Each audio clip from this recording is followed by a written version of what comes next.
राज्यात पावसाला पोषक वातावरण कायम आहे.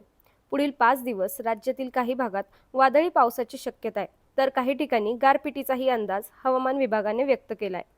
आज सातारा, कोल्हापूर, सांगली, सोलापूर, हिंगोली, नांदेड, लातूर, धाराशिव, चंद्रपूर, गडचिरोली, गोंदिया, नागपूर आणि वर्धा या जिल्ह्यात आज काही ठिकाणी मेघगर्जनेसह वादळी पावसाचा अंदाज देण्यात आलाय.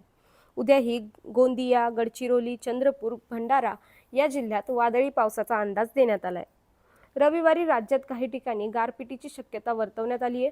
रविवारी चंद्रपूर, गोंदिया, नागपूर, गडचिरोली या जिल्ह्यात काही ठिकाणी गारपिटीचा अंदाज आहे.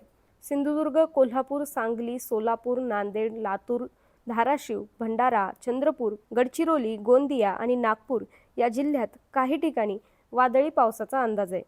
सोमवारी यवतमाळ, चंद्रपूर, धाराशिव, लातूर, नांदेड, हिंगोली, बीड, परभणी, छत्रपती संभाजीनगर, सोलापूर, सांगली, सातारा, कोल्हापूर, पुणे, अहिल्यानगर, नाशिक, जळगाव, नंदुरबार, धुळे, सिंधुदुर्ग, रत्नागिरी आणि रायगड जिल्ह्यात काही ठिकाणी वादळी पावसाची शक्यता आहे.